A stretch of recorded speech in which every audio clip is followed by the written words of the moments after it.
cuando quiera. Bueno, con este vídeo iniciamos en nuestra página web Colonización Emocional una serie de vídeos que queremos puedan ayudar a la gente que está colonizada por otras personas que realmente no pueden expresar su deseo, que su pensamiento es totalmente dominado por el otro, a que puedan liberarse, a que puedan no solamente expresar sus deseos y pensar por sí mismos, sino que puedan expandir las posibilidades que tienen, que en realidad han sido aplastadas por este estado de colonización emocional que la otra persona le impone. Si hablamos de colonización emocional y no de colonización mental, es porque queremos destacar que la razón por la cual alguien termina siendo colonizado es no solamente porque exista un colonizador, sino que la persona colonizada tiene tantas necesidades afectivas, necesidades de contacto, necesidades de cariño, de valoración, que termina aceptando lo que el colonizador le va imponiendo sin darse cuenta, con tal de que esas necesidades sean gratificadas por el colonizador. También con esta serie de vídeos queremos ayudar a aquellos colonizadores que inconscientemente colonizan, que no son personalidades psicopáticas que intencionalmente dominan y someten al otro, sino que por rasgos de personalidad que fueron adquiriendo tienden a colonizar. Creemos que si estos colonizadores pueden ver estos vídeos y pueden entrar a nuestra página web de Colonización Emocional, podrán realmente llegar a percibir, a tomar conciencia del dolor que producen, del perjuicio que producen, de cómo realmente la persona que tienen a su lado y que quizá quieran, sin embargo, no puede llegar a tener todas las potencialidades que podría si no fuera colonizada. Con respecto a colonización emocional, a ser colonizado, hay dos variantes. Una es cuando alguien es colonizado desde afuera, que es a la cual nos acabamos de referir. Pero hay otra variante también muy importante, que es cuando alguien es colonizado desde adentro. O sea, sin darse cuenta, tiene mandatos que le obligan a sentir, a pensar, a actuar de determinada manera. Mandatos que los siente como si fueran verdades irrefutables, como si fueran leyes naturales.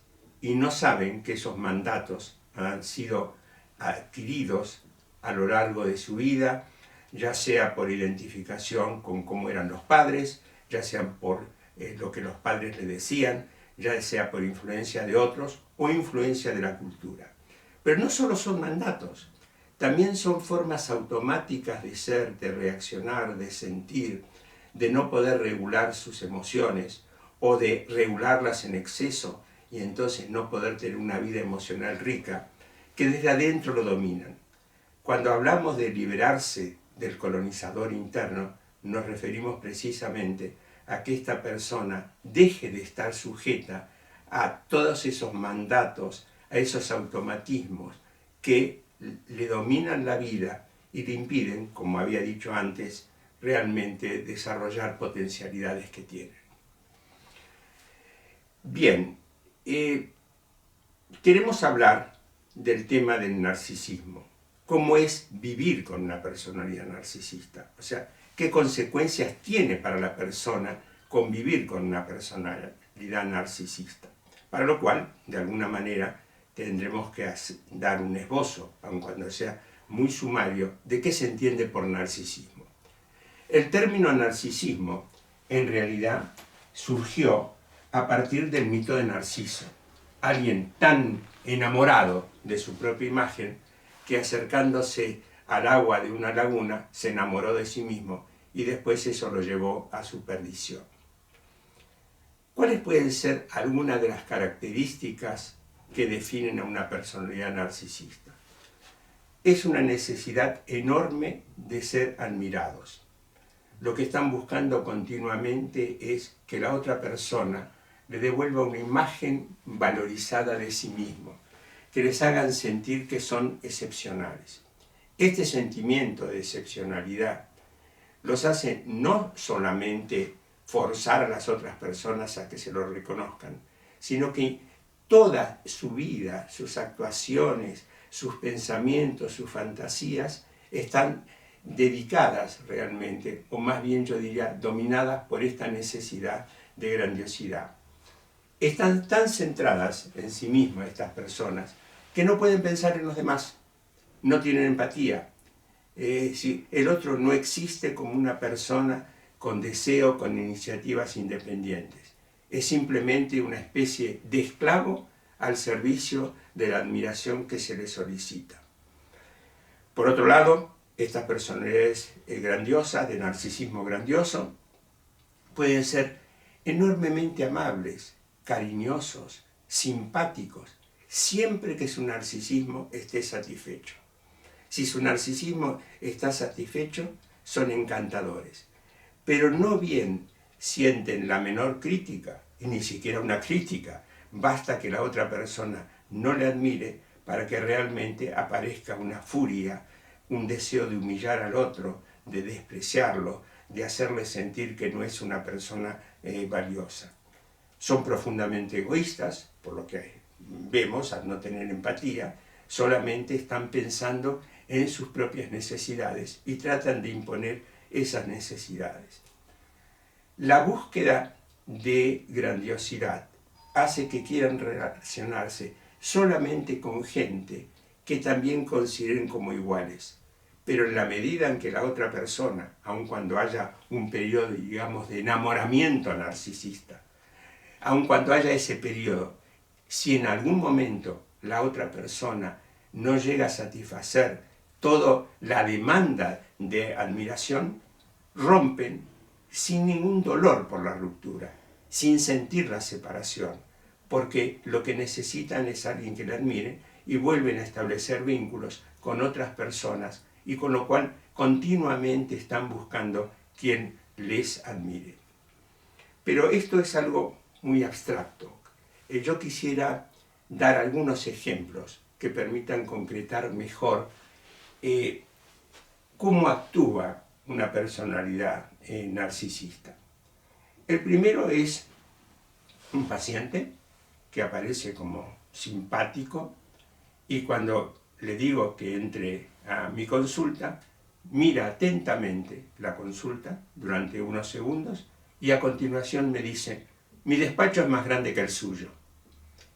Yo le respondo con una sonrisa, es decir, obviamente entiendo esa necesidad que tiene de mostrarse a él mismo y sobre todo que yo le reconozca como alguien importante.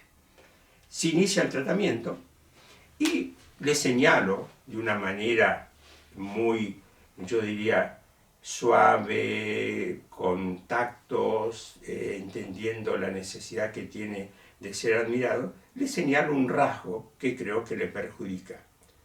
Un rasgo que no se dio cuenta, que me resulta evidente a mí, pero que jamás él pudo tener conciencia de eso.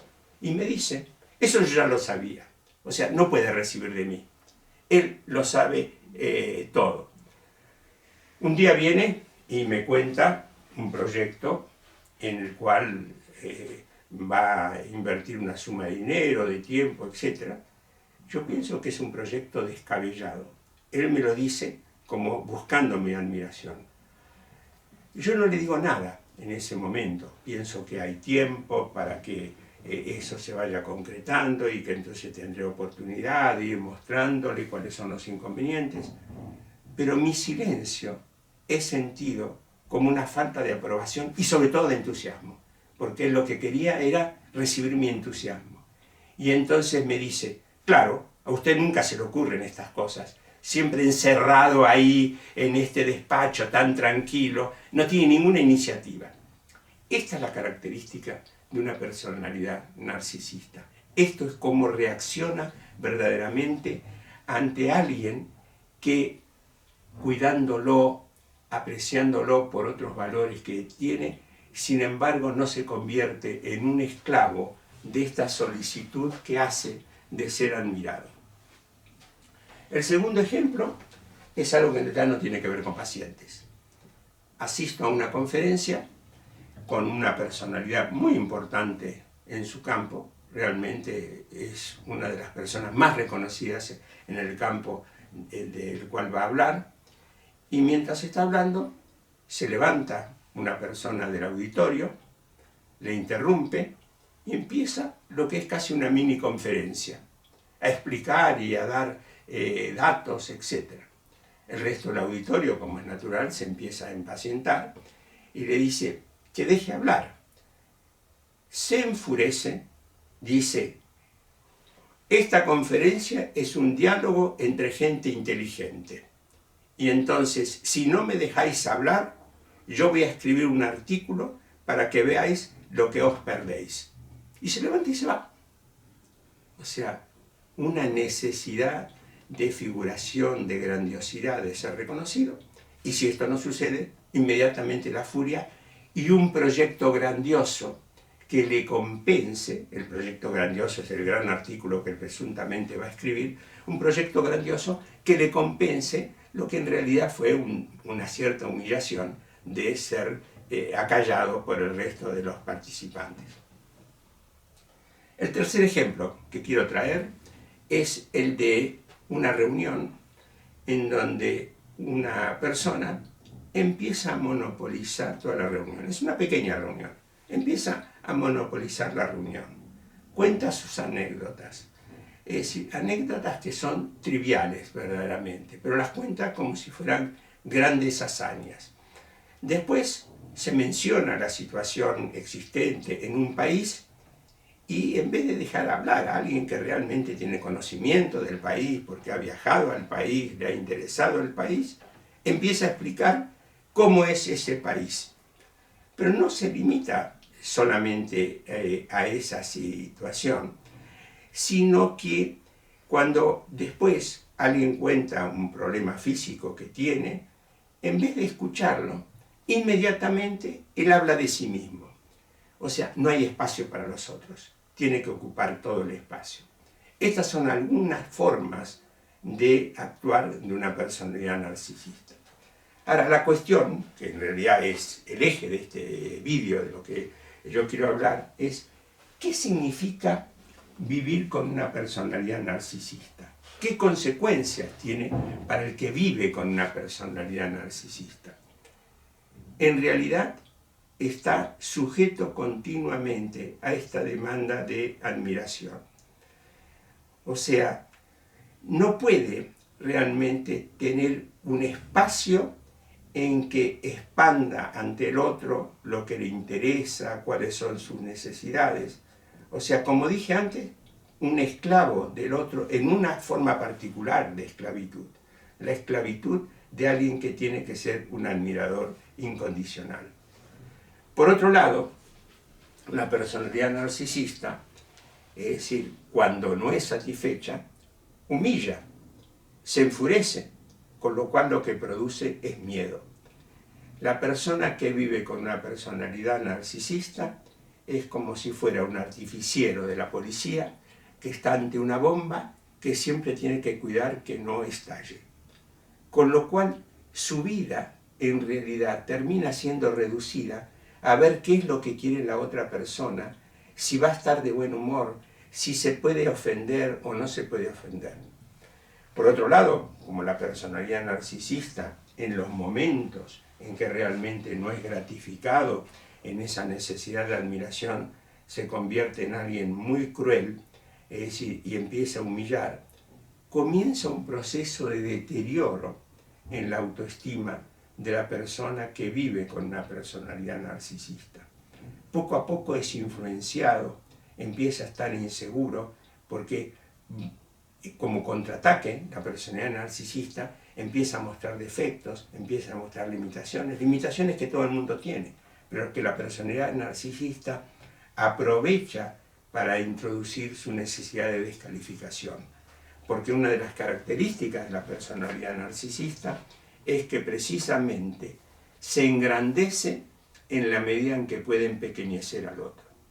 Con lo cual, vivir con una personalidad narcisista significa no solamente ser ese esclavo, estar colonizado emocionalmente por el otro, sino que además, y esto es lo más importante, va sufriendo un deterioro en su sentimiento de valía. No es infrecuente que el vivir con una personalidad narcisista lo que produzca sea un cuadro depresivo progresivo o sentimientos de vergüenza por los defectos que la personalidad narcisista va haciendo resaltar. Con lo cual, el convivir con una personalidad narcisista, el estar colonizado, porque es distinto estar colonizado de estar sometido. Y este es un aspecto que me gusta destacar. Alguien puede estar sometido, pero internamente sabe que la otra persona es injusta, con lo cual no está colonizado. Es decir, está sometido por miedo, hace lo que el otro quiere, pero una de las características de la colonización emocional es que el colonizador penetra en la mente, penetra en los sentimientos de la otra persona, y la otra persona termina adaptándose sin darse cuenta de este proceso en que su ser termina desapareciendo. De modo que es mucho más grave la colonización emocional que la sumisión. Mucha gente, y todos en algún momento de nuestra vida, por razones de supervivencia, nos sometemos. Pero podemos saber que es lo que nos están haciendo es injusto. Lo propio de la colonización emocional es precisamente que la persona deja de tener un juicio crítico y toma como si fuera su pensamiento, sus sentimientos, lo que la otra persona le va inoculando. Bien, vamos a seguir en nuestra página web de colonización emocional poniendo más vídeos con la finalidad de que se vean distintas modalidades de colonización emocional. Gracias.